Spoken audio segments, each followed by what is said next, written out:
Welcome to Midnight Whispers, and I'm Hugh. If you're hearing this right now, consider this your final warning. Something out there watches from the shadows, things older than legend and darker than nightmares.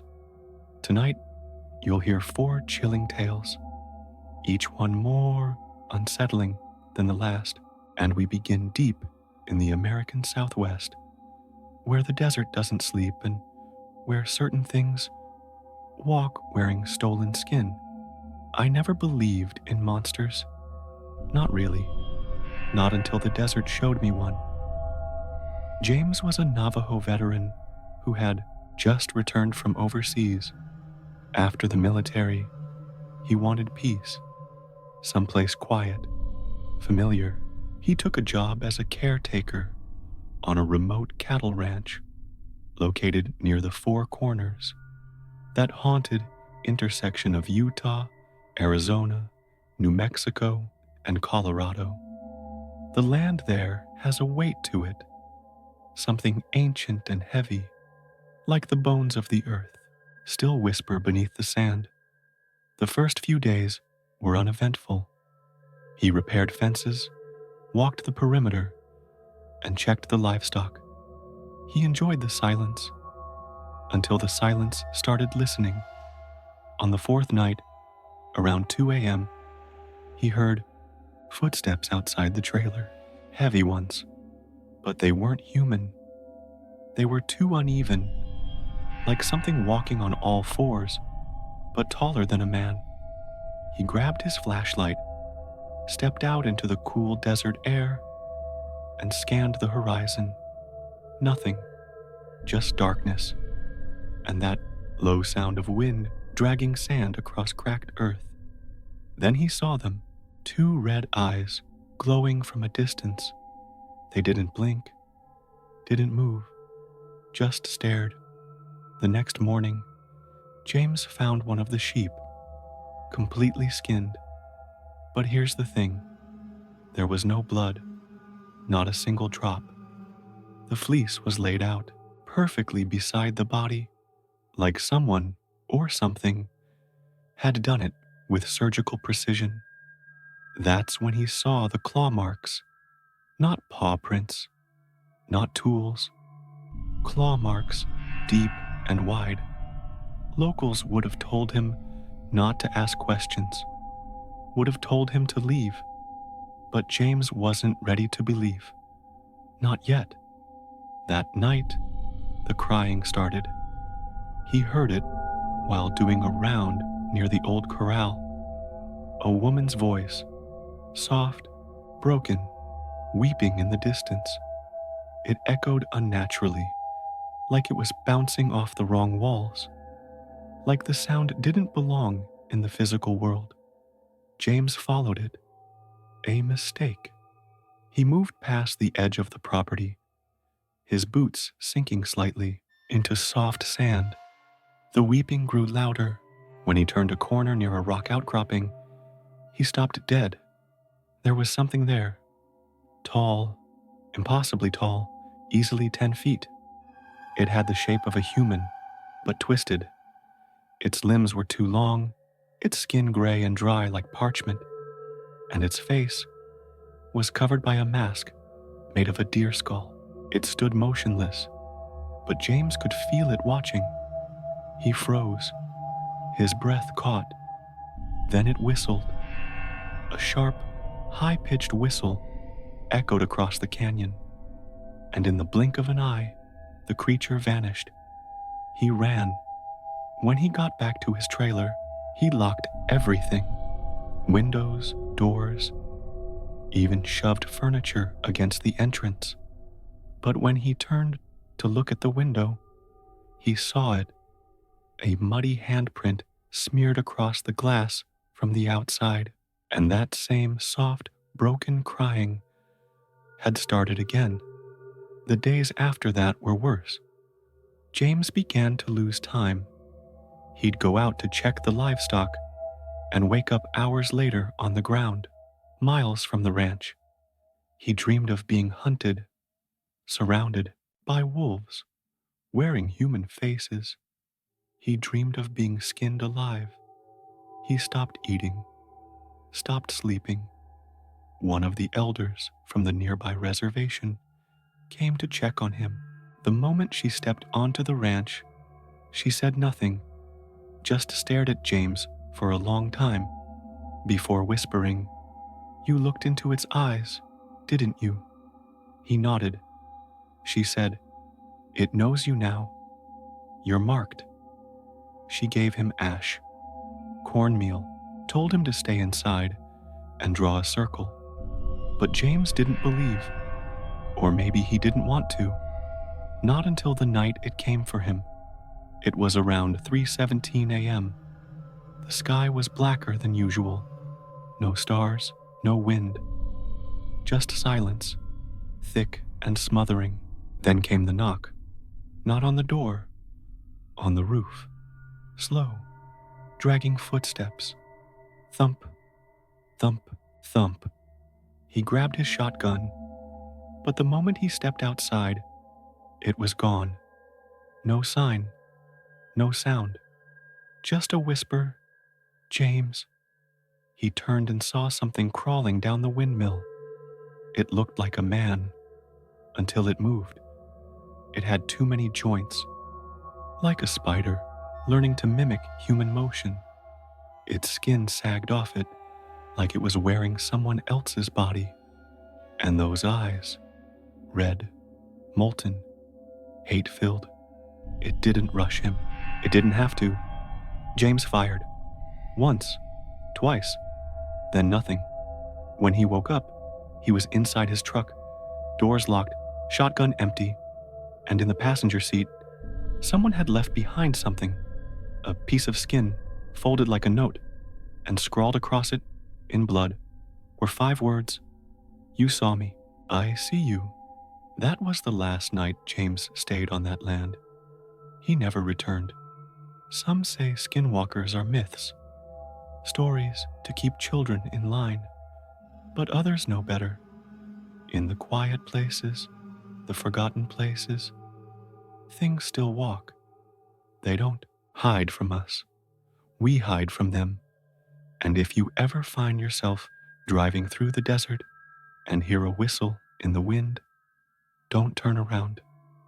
Don't ever look back, because if you do, it will already be too late.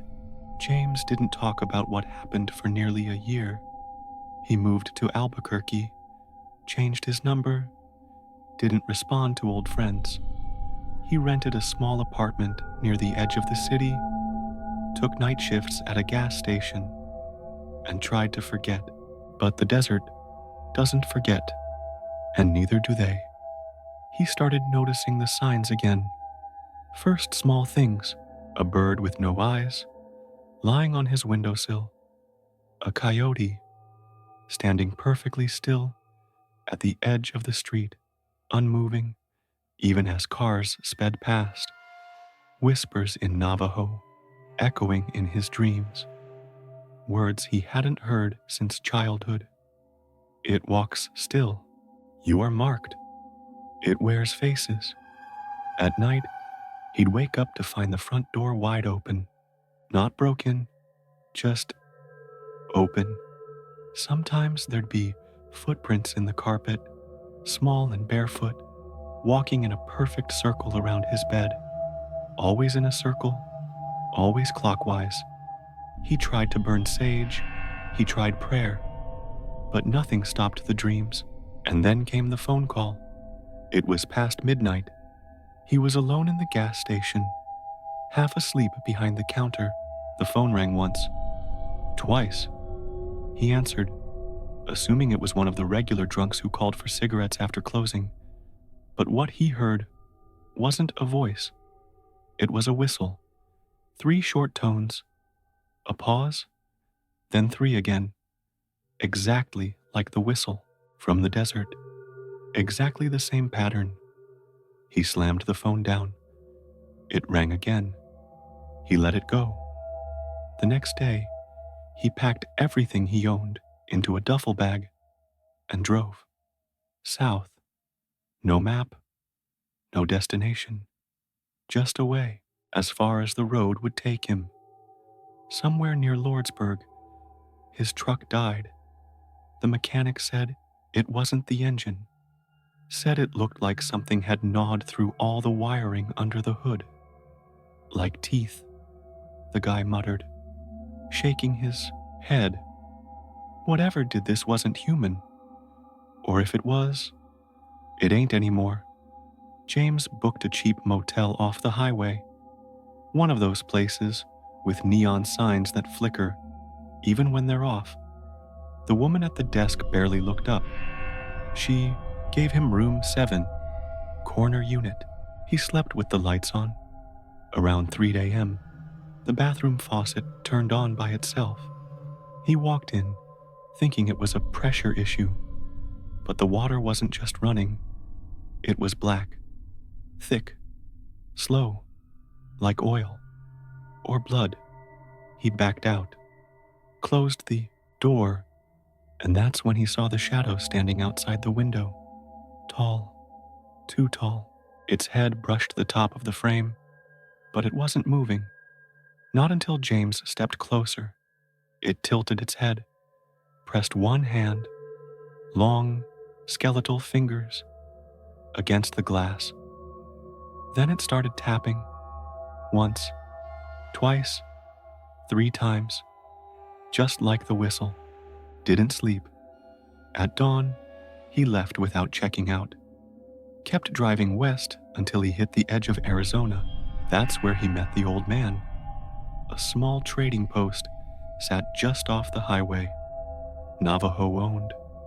James went in for water, trying to calm the shaking in his hands.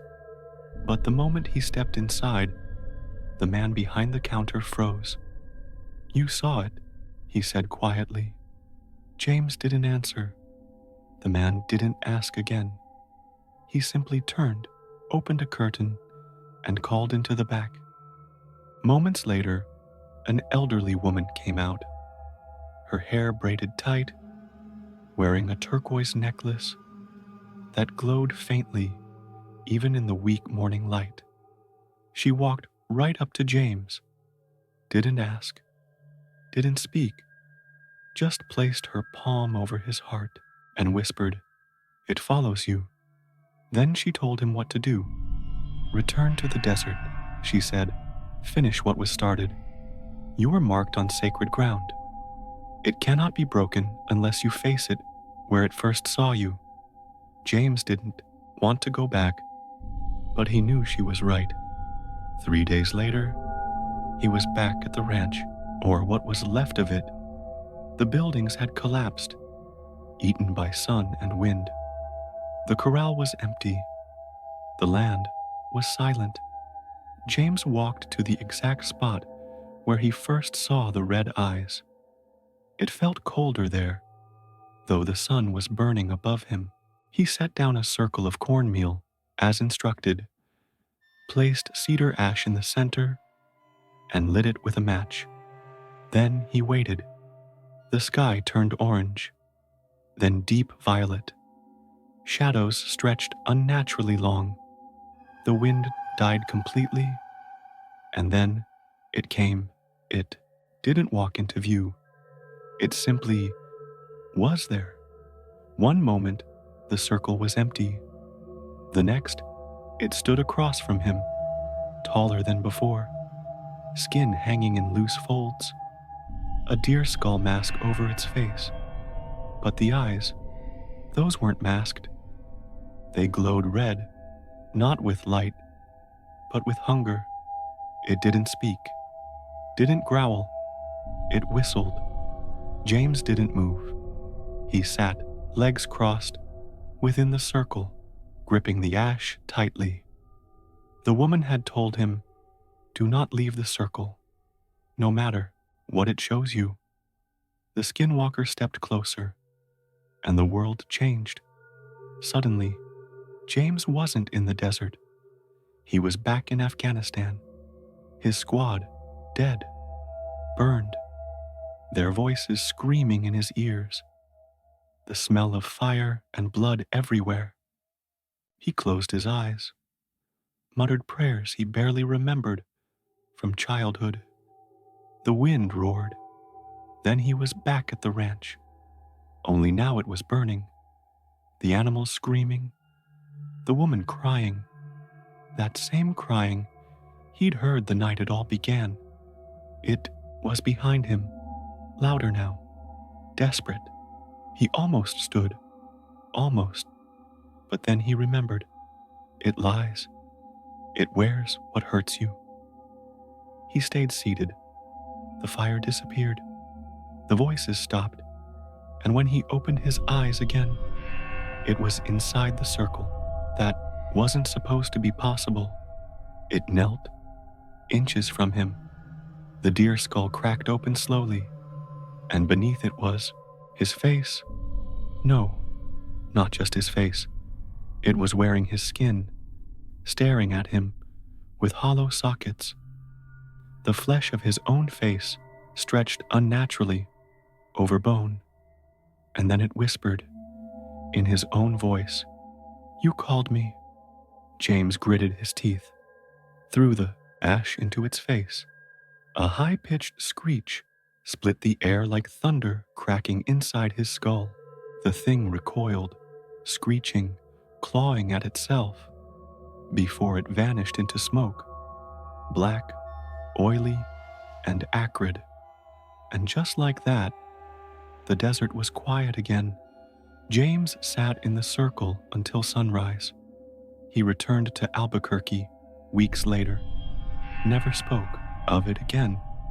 But sometimes, at night, he still sleeps with a ring of cornmeal around his bed, and he never, ever whistles, because there are things in this world that don't belong to light. They dwell in the space between breath and silence, wearing stolen voices, dragging themselves through the dark sand of forgotten land. And if you listen closely, sometimes they'll come to you, not with a roar, not with a growl, but with something much simpler, a whistle. There's a reason we don't talk about what lives in old hotels. After what happened to James in the desert, it's easy to think that horror belongs only in wild, forgotten places, places where legends still breathe and shadows are ancient. But sometimes, the most terrifying things aren't found in ruins or empty wastelands. Sometimes, they hide behind freshly painted walls and velvet drapes, inside buildings filled with laughter, clinking glasses, and piano music. Sometimes, horror dresses itself in elegance. Welcome back to Midnight Whispers. I'm Hugh, and our next story takes us into the Colorado Rockies, where a grand hotel, rich with history and prestige, has long been whispered about in hushed tones. Some say it's haunted, others say it's cursed, but nearly everyone who spent a night there agrees on one thing: the Stanley Hotel is never empty. Caitlin was a photographer, 34, smart, skeptical. She didn't believe in ghosts. In fact, she built her career disproving them. For her, haunted locations were just marketing gimmicks, opportunities for eerie lighting, long exposure shots, and spooky clicks on social media.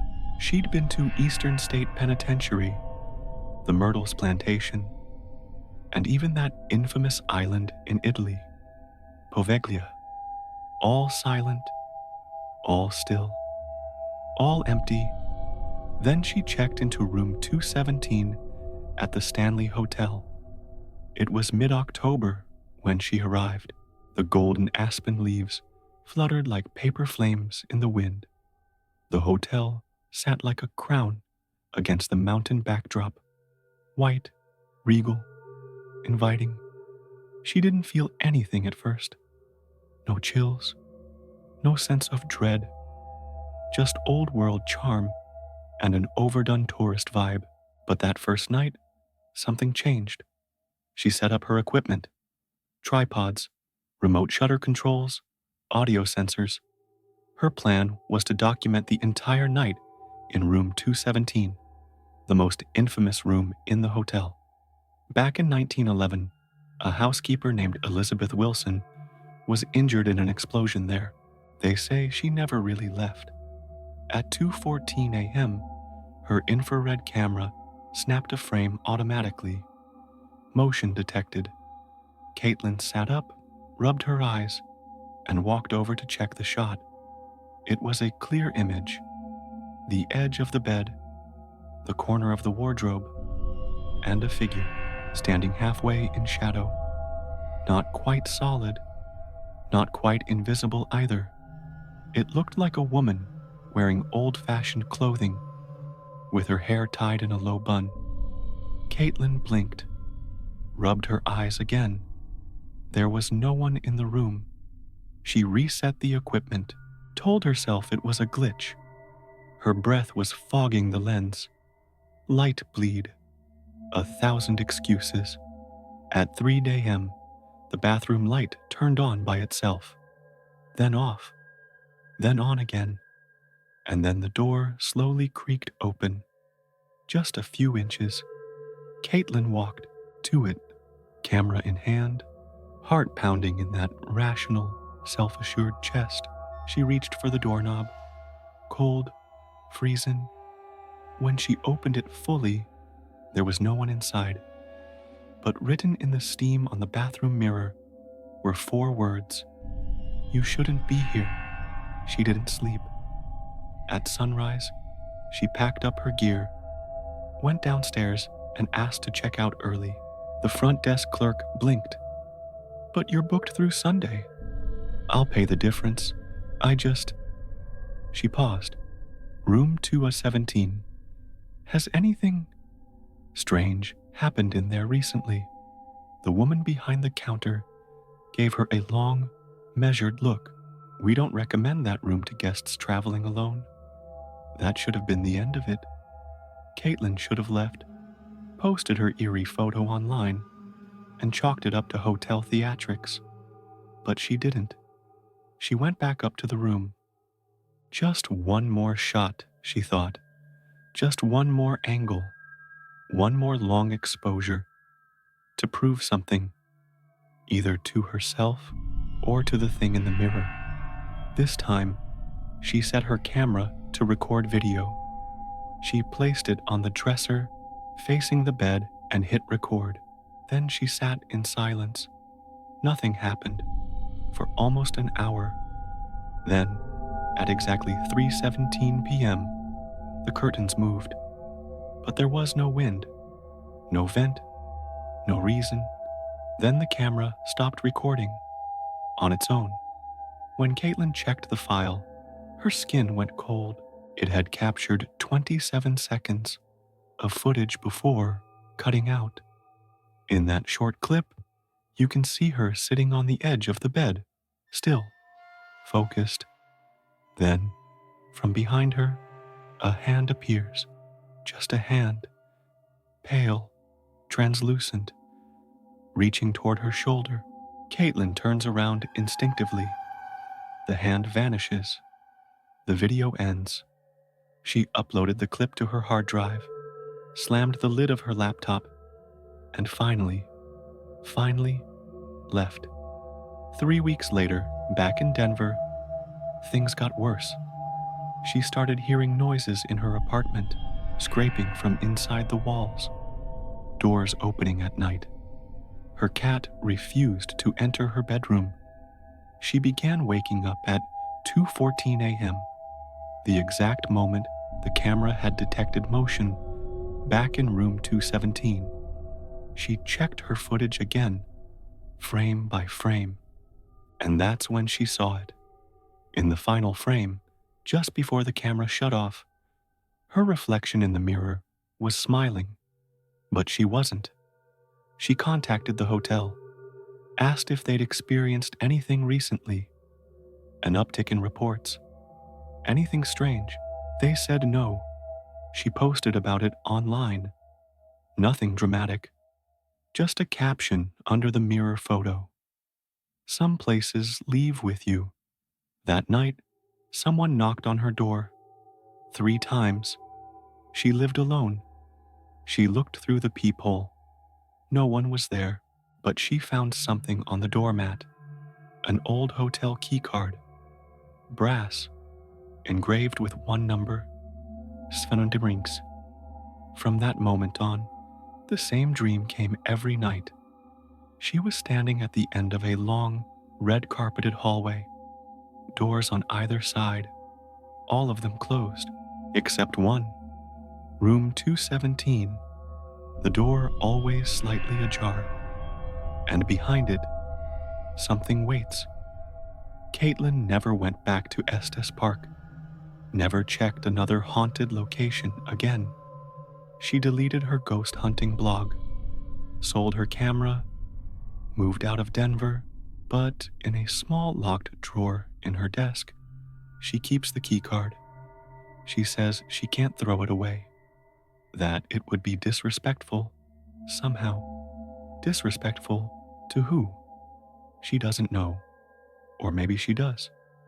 Because sometimes when she turns off all the lights and listens closely, she hears something faint behind the walls, the rustle of a dress, footsteps in empty halls, and a voice, soft, proper, old-fashioned, housekeeping. Caitlin stopped dreaming in color. The dreams came every night now. Same hallway, same red carpet, same flickering light above room 217. The number always slightly glowing, as if backlit from somewhere inside the wood. But the worst part wasn't the dream.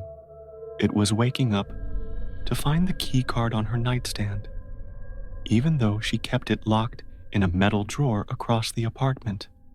She taped it to the inside of the drawer. It appeared in her jacket pocket. She burned it once. It returned the next day, scorched around the edges. And the more she tried to ignore it, the more active things became. It started with mirrors. She'd walk past one and catch a flash, just out of sync, like her reflection lagged a second behind. Sometimes it blinked when she didn't. Other times, she'd see someone standing behind her in the glass, even when the room was empty. Then came the static. All her devices, TV, laptop, even her DSLR, would suddenly buzz with white noise at exactly 2:14 a.m., the same timestamp from room 217. One night, the white noise shifted, deepened. Beneath it, she heard something faint, a voice. "Are you ready to check in?" That's when she called Marcus. Marcus was a former ghost tour guide and paranormal researcher. She hadn't seen him in years, not since her blog took off and left his niche, candlelit business behind. But now, she needed help. And more than that, she needed someone else to believe her. He came to her apartment with a duffel bag of gear, EMF meters, EVP recorders, thermal cams, the usual. But Caitlin already knew this wasn't going to be the usual. "This is going to sound crazy," she told him, "but I think I brought something back. From the Stanley." He didn't laugh. Instead, he set up a mic and hit record. "Tell me everything." They ran a full overnight session. Multiple cameras, every corner covered. The temperature dropped sharply after midnight. The EMF meters lit up with no electrical sources nearby. But the most chilling evidence came at 3:17 a.m. They played back the room audio. Caitlin and Marcus had been sitting in silence, nothing audible. But the recording told a different story. At 3:17 a.m., a faint piano melody started playing. Elegant, classical, off-key, like it was being played by someone who had once known how, but no longer remembered. Then a voice, a woman's voice, distant, but sharp. "It's still your room, miss." Marcus went pale. That's when Caitlin finally told him the truth. She hadn't just stayed in room 217. She'd taken something from it. It was stupid, she admitted. A small thing. A vintage hotel notepad left in the bedside drawer, with a single page still attached. She liked the texture of the paper, the retro gold trim. She thought it'd make a cool prop shot. She pulled it out from her bookshelf drawer and handed it to Marcus. He didn't touch it. On the page, barely visible now, were 2 faded words written in pencil. "Help me." The next day, Marcus called in a favor from a medium he knew. Her name was Loretta. Quiet woman, sharp eyes. She walked into Caitlin's apartment and stopped cold just inside the doorway. "It's still here," she said. "It never left." "It?" Caitlin asked. Loretta turned, staring at her. "She died alone in that room. During the explosion, she was never buried properly. Her body was found broken in a place where she worked but didn't belong. That's not just trauma. That's a binding." Then she whispered, as if afraid someone might overhear. But something else came with her. Loretta explained that sometimes spirits don't come alone. That energy can piggyback, especially when a portal is opened by grief, guilt, or attention. "The hotel feeds on attention," she said. "And when you entered that room, when you documented it, you didn't just observe, you invited. They needed to return the item. That was the only way to begin breaking the connection. Not just leave it at the hotel, but take it back into room 217. There was hesitation. Caitlin didn't want to go back. But what choice did she have? The next week, the 3 of them drove to Estes Park. It was snowing. The air was unnaturally still. Not dead, just watchful. They checked in under Marcus's name. The receptionist gave them room 314. They asked if room 217 was booked. The woman blinked, checked her screen. "There's no reservation, but it's unavailable." "Why?" "Maintenance." Marcus leaned in. "Can we just see it? We're not staying overnight. Just want a photo." The woman frowned. "You're not the first to ask that this week." They didn't press her. That night, at 2 a.m., they went up anyway. The hallway was empty. The carpet muffled their footsteps. Room 217 looked like any other door, except the brass plaque was missing. Just 2 empty screw holes where the number had once been. Caitlin held the notepad tightly in her hand. They knocked once. Silence. They knocked again. A sound came from inside. Faint, like breathing. Not mechanical, not wind, human. Loretta stepped forward, whispered a prayer, and reached for the doorknob. It was unlocked. They stepped inside. Everything was clean, pristine, like it had been set for guests. The lights were on, the fireplace flickering gently, even though no one had been inside for months. Loretta gestured for Caitlin to place the notepad on the nightstand. As she did, the lights dimmed. Then, for just a second, a figure appeared in the mirror above the vanity. A woman, gray dress, hair in a bun, mouth moving, but no sound. Then she vanished. The room temperature dropped by 10 degrees. Loretta closed her eyes. She knows. The notepad began to curl at the edges, then lift, ever so slightly, off the surface of the nightstand. Smoke began to rise from it. Caitlin gasped, stepping back. "Don't touch it," Loretta warned. The smoke twisted, forming into something darker, heavier, a second shape, much taller, hulking, no face, just long limbs, and something like horns bending backward from the skull. It stood in the corner, near the bathroom, watching. Marcus reached into his bag and pulled out a small vial, salt water and sage. He threw it into the corner. The shape screamed, not audibly, but inside their heads. Pain, rage, cold fury. Then, gone. Silence again. The notepad had disintegrated into ash. The fireplace had gone out, and the room was once again just a room. They left without speaking. In the weeks that followed, Caitlin stopped having the dreams.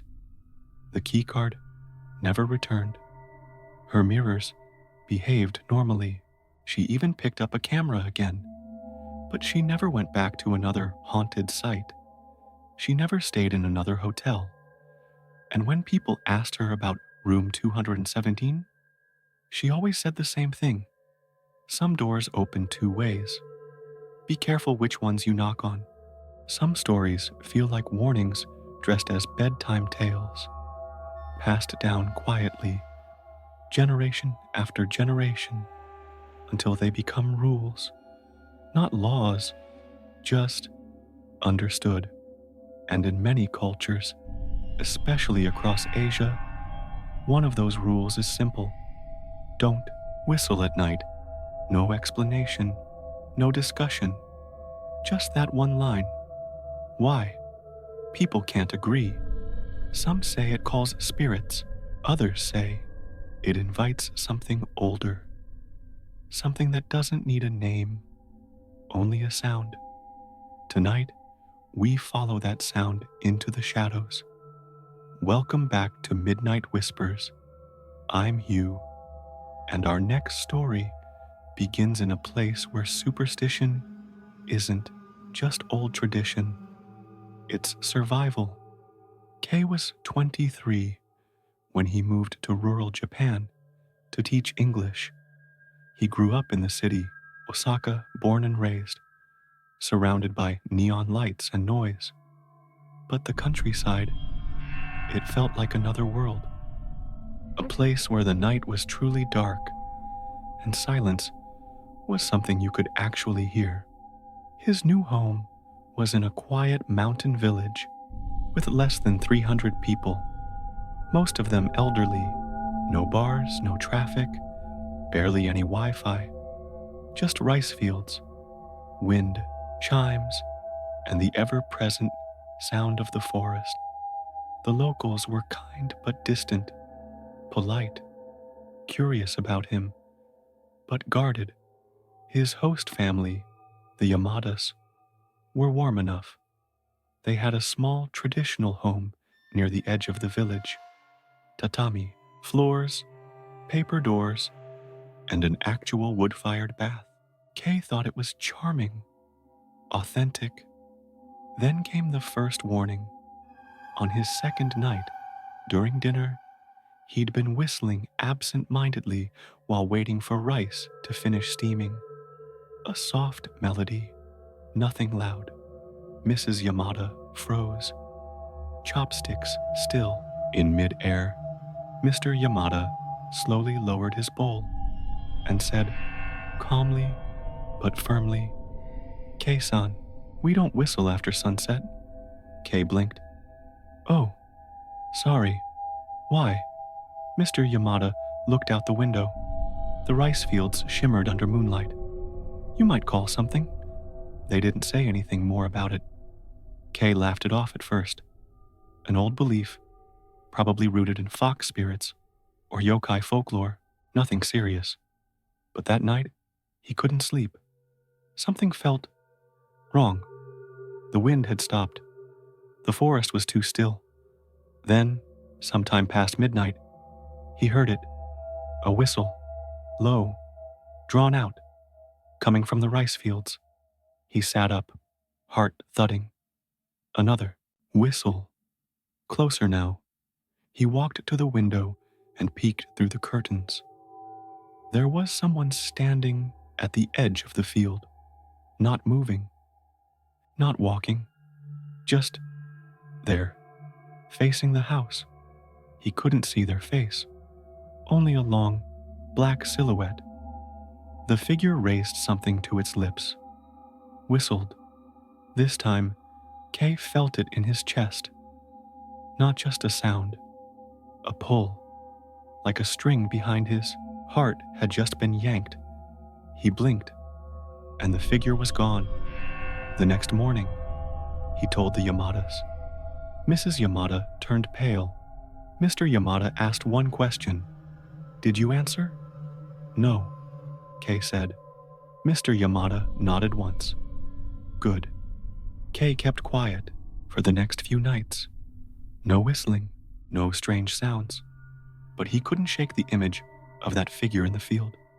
He started asking his students, kids between 10 and 14, if they'd ever heard of anything like that. Most went quiet. A few looked scared. But one girl, Akiko, whispered something while drawing on her worksheet. The caller. Oh, what? Kay asked. She didn't lift her head. You whistle. It whistles back, and then it waits until you answer. Then what? Akiko paused. Then, in a voice that didn't belong to someone her age, then it knows your name. He laughed it off again, this time more nervously. But that night, while brushing his teeth, he saw something strange in the bathroom mirror. Outside the window behind him, just beyond the garden, a figure moved between the trees, slow, deliberate, and the air turned cold. He went to Mr. Yamada again. This time, the old man looked truly worried.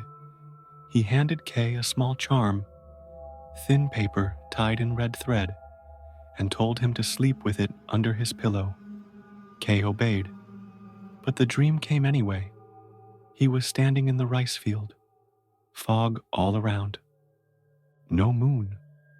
Ahead of him stood the figure again, closer now. It raised its arm, whistled, and this time, Kay whistled back. He woke up gasping. The charm under his pillow was burnt at the edges.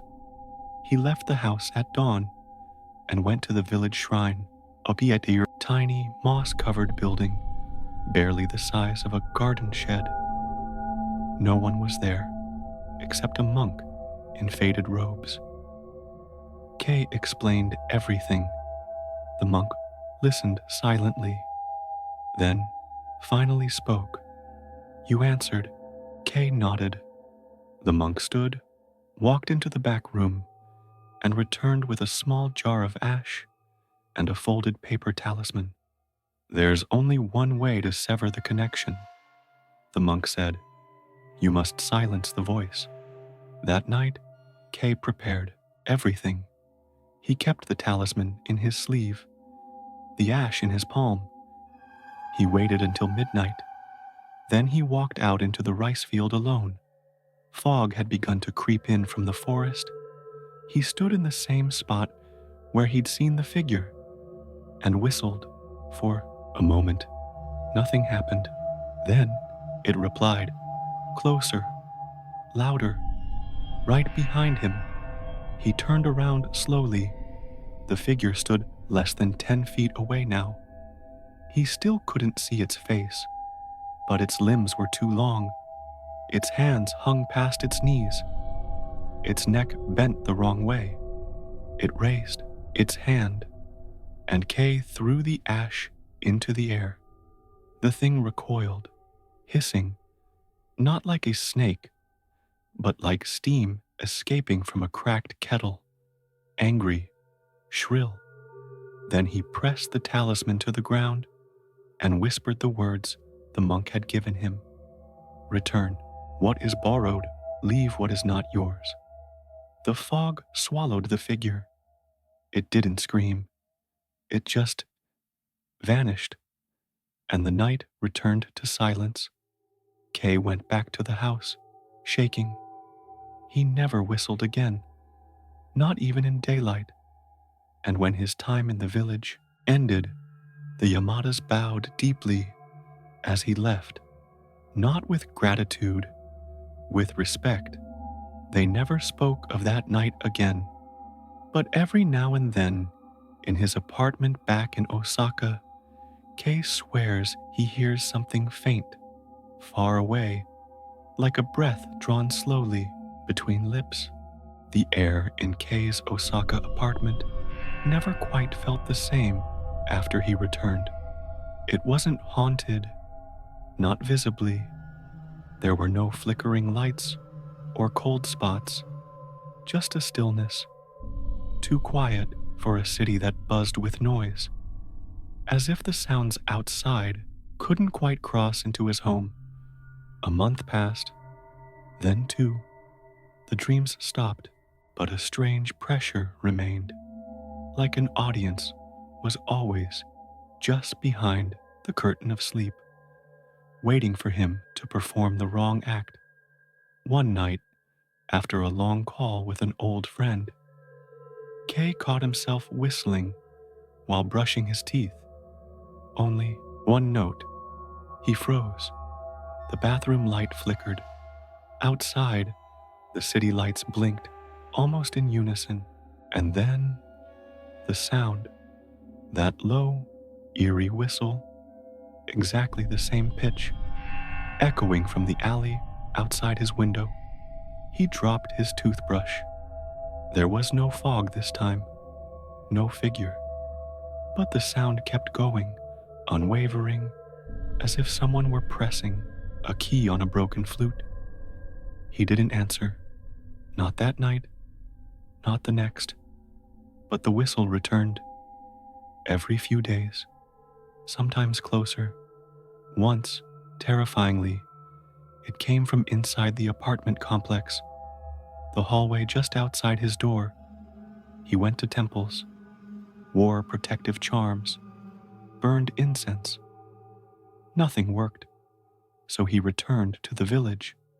It was early spring. The trees were still bare. He found the shrine boarded up, the old monk gone. The Yamadas were shocked to see him, but they welcomed him in.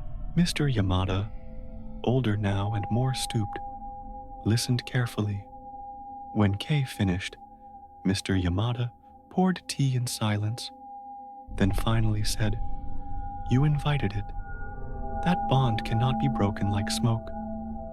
"Then what can I do?" Kay asked. Mr. Yamada looked at him, eyes full of sorrow. "You must uninvite it." It wasn't a metaphor. That night, with Mr. Yamada's help, Kay stood at the edge of the rice fields again. "Say its name," Mr. Yamada instructed. "But I don't know it." "Then give it back yours." Kay stepped forward. He didn't whistle. He just spoke. "You know me. Kei Matsuda. I spoke when I should have listened. I call back what I gave. My voice, my invitation, my answer. Silence. Then the wind moved. The sound returned, but this time, it came from inside his chest. Not a sound he heard, a sound he felt, and then release. Something unwound, like a thread being cut. Kay fell to his knees. When he stood up, the night air felt different, not warmer, but lighter. The call never came again. Years passed. Kay eventually moved overseas. He got married, had a daughter. He never told her the full story, but she knew, somehow, never to whistle at night. One evening when she was 6, she asked, "Daddy, why do you always turn on music after dark?" Kay smiled gently, "Because silence remembers." Next, we leave the rice fields behind and step into the heart of New York City, Greenwich Village, to be exact. A place where brownstones hide more than history, and one address in particular has been whispered about for over a century. Welcome to the House of Death. West 11th Street looks like any other townhouse in the village. Red brick, ivy strewn, elegant in that classic New York way. But behind its doors lies something darker, a home so notorious, locals cross the street to avoid its shadow. Our story begins in the winter of 1937, when writer Jan Bryant moved into the top-floor apartment with her husband and 3-year-old son. She had no idea what the house had seen or what it would show her. From the very first night, Jan felt watched, not just in the creaky old house kind of way, something intentional. The baby monitor would pick up soft whispers, too low to understand. Footsteps echoed in empty rooms. Her son would cry in the night, insisting there was a man in his room. The gray man, he called him. At first, Jan thought it was imagination, but things escalated quickly. Drawers opened by themselves. Doors slammed shut. The scent of cigar smoke filled the hallway when no one in the house smoked. One morning, every mirror in the apartment was found cracked, splintered down the center like a fracture through the house's heart. Her husband dismissed it all. Old house, he said, drafts and creaks. Then, one night, Jan saw him. She had woken up around 2 a.m. to check on her son. Walking down the hallway, she saw a figure at the end, tall, in a long coat, head tilted unnaturally to the side. She froze. The figure turned and drifted into the wall. Jan screamed. Her husband rushed out, but there was nothing. The next morning, her son said, "Mommy, did you see the gray man too? He said you can't stay." That same day, Jan found out the truth about the house. A neighbor, after much pressing, told her that the building had seen over 20 deaths since it was built. Some natural, some not. One of them was a young girl in the 1870s who fell down the stairs and broke her neck. People say they still hear her crying late at night. Another was a famous political advisor who died mysteriously in the bathtub, his face frozen in a look of terror, though no one ever found any evidence of foul play. And then there was the worst, a man in the 1950s who murdered his wife and daughter in the house before turning the knife on himself. Room 3B, Jan's apartment. She moved out within the month, but others came. Others still live there, and the whispers continue. When Jan Bryant fled the top-floor apartment in the winter of 1937, many believed the house would finally fall silent. But old buildings, especially ones soaked in tragedy, rarely stay quiet for long.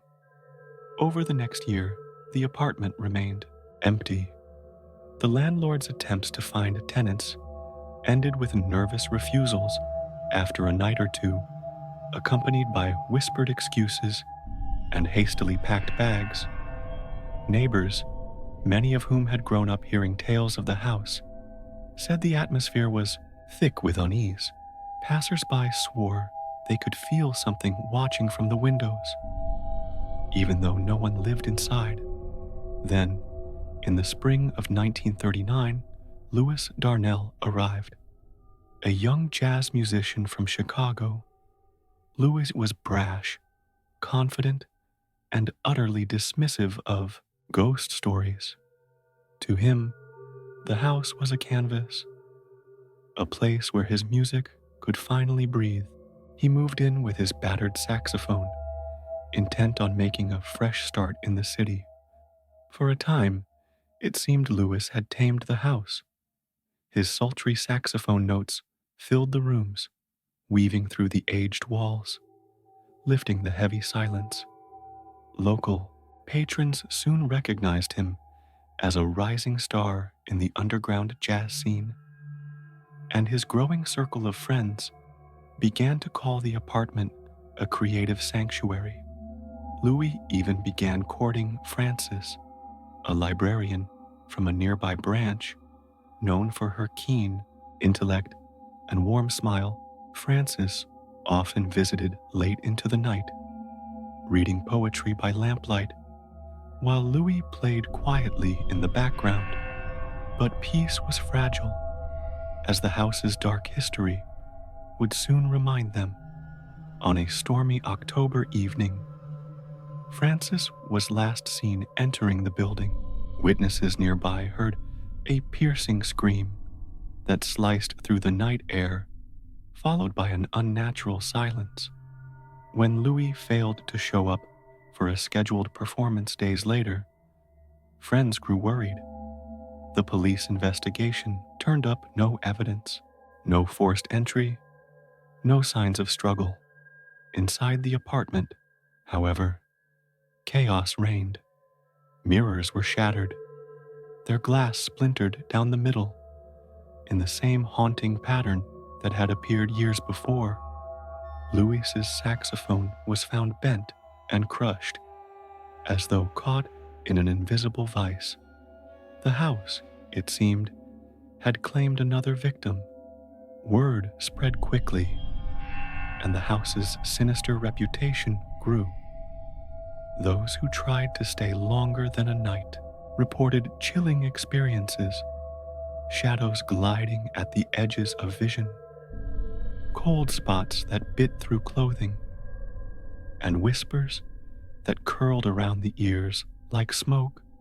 In the 1970s, a psychic investigator named Sylvia Kern sought to unravel the mysteries of 245 West 11th Street. She arrived with an open mind and state-of-the-art equipment for the time.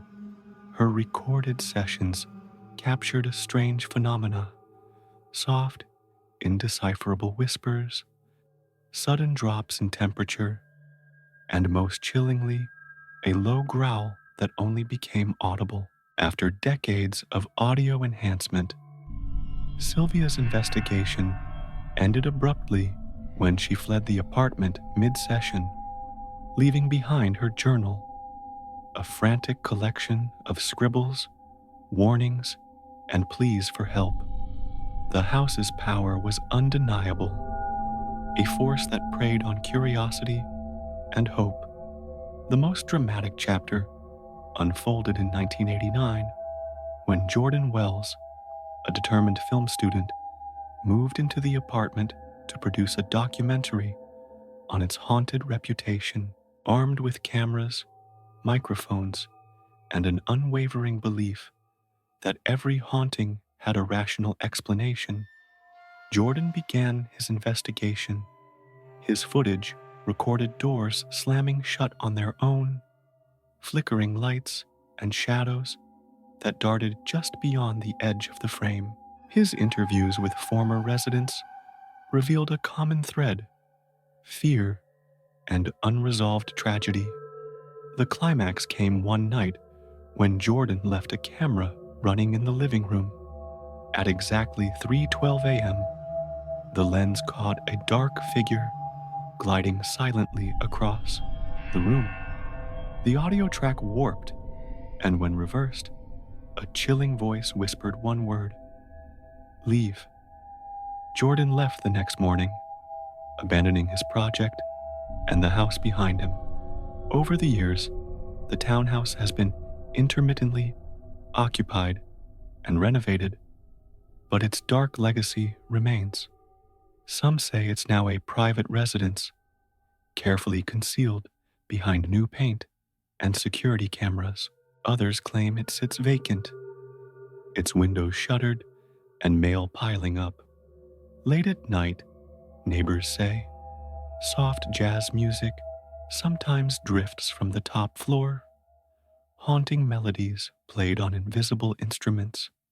Footsteps pace endlessly on the creaky stairs, though no one climbs them.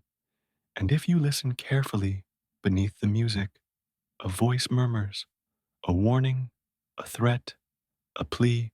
You don't belong here. These walls remember every tragedy, every heartbreak, and every soul that was lost. And the house of death waits patiently, always hungry for its next visitor. Thank you for joining me tonight on Midnight Whispers.